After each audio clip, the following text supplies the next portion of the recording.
Hi guys, welcome to Little Wicket Railway. I'm Rob, and in this video we'll upgrade the speaker on our Hornby TTS sound decoder and see how much of a difference it makes.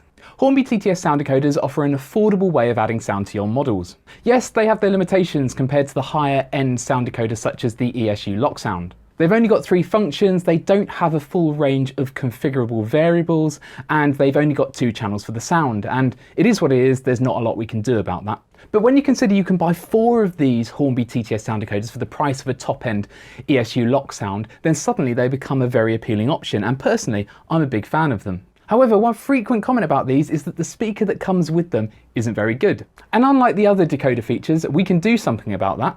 So I'm going to do a little experiment. I've got a Hornby TTS sound decoder for a class 66 here, and that cost me just over £33. We'll record the sounds that it produces with the speaker that came with it originally. Then I've got this speaker from DCC Supplies, which cost me just under £7. And on their website it says, DCC Supplies have worked in conjunction with one of the world's largest micro speaker manufacturers to produce these speakers, which will considerably improve sound reproduction over the traditional sealed speaker design. So I'll fit this and then we can run the same sequence of sounds and compare the two. Here we are with the speaker plugged into a class 66 and I've positioned my microphone above the model. I've measured the distance to the speaker and I'll make sure it's the same for both recordings. This isn't going to be the most exhaustive scientific experiment because we've only got one speaker to try. Also, the assessment of sound quality is going to be difficult. It obviously relies on my recording equipment, your playback equipment, your ears, and ultimately what you think sounds best. But we'll give it a go. I'll run through a short sequence of engine sounds and functions and I'll put these up on the screen as text so you know what they are. Here's the first recording with the original speaker. I'll try to keep it around a minute long.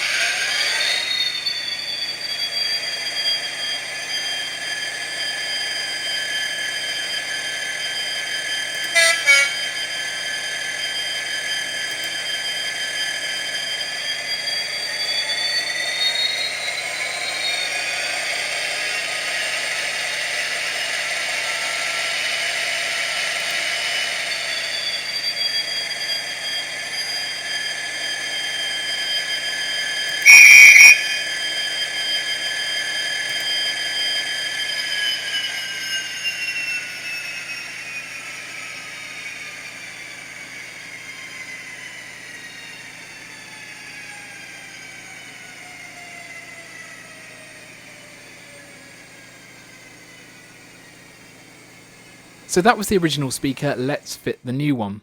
It's a fairly straightforward task this, just unscrew the 4 screws in the corner, desolder the connections, then connect these wires to the new speaker, and I'm using a bit of heat shrink wrapping to protect the solder joint. When selecting a new speaker you need to make sure it's the same impedance as the original speaker. This is the figure measured in ohms.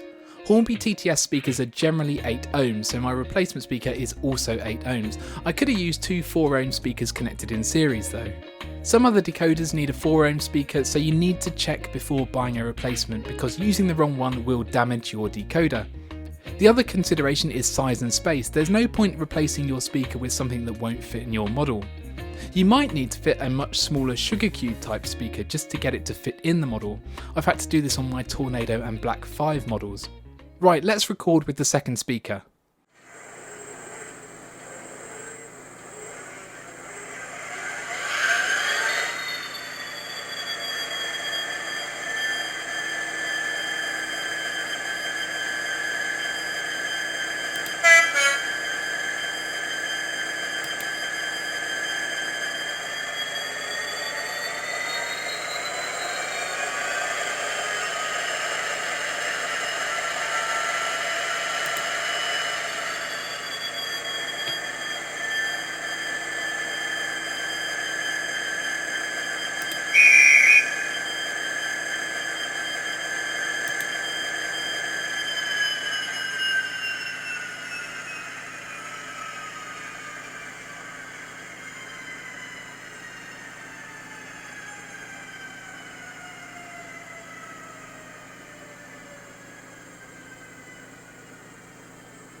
Okay, so first impressions are that the new speaker does sound more bassy, but maybe a bit quieter. Let's compare the two by quickly switching between the sounds. So here we've got the engine noise with the original speaker, and with the new speaker. This is the horn with the original speaker, followed by the horn with the new speaker.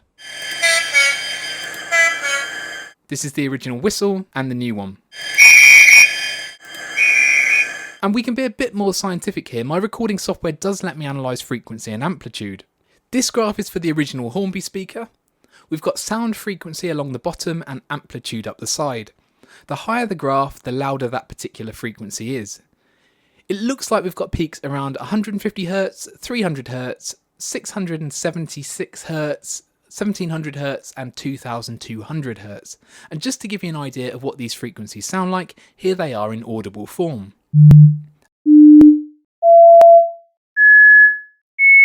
And the max amplitude, which I imagine was the whistle sound because that was pretty loud, was negative 39.7 decibels at 1700 Hz.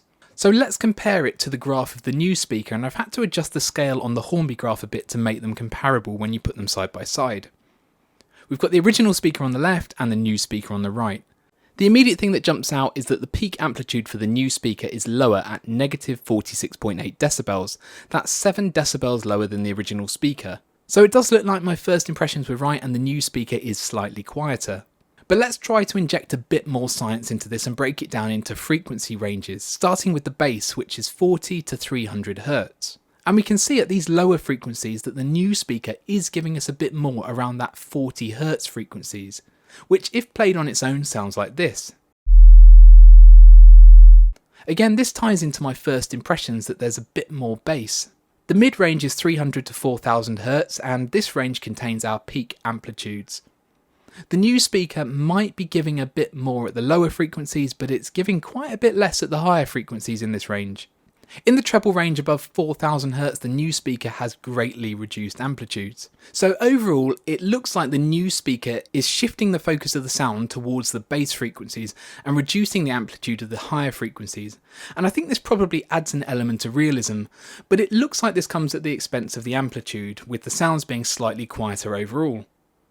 So, for £7 and 10 to 15 minutes worth of work replacing the speaker, was it worth it? Well, I'm not entirely convinced it was. Yeah, it gives you a bit more bass, probably an added element of realism, but I'm not that fussy and I probably could have lived with the original speaker, to be honest. Maybe I didn't pick the best replacement speaker. If you've got some suggestions for ones I should try in the future, then please let me know in the comments below. If you've enjoyed this video, then please give it a like and subscribe to the channel. Don't forget to hit the notifications button so you'll know when more videos come out in future. Thanks for watching, and I will hopefully see you again soon.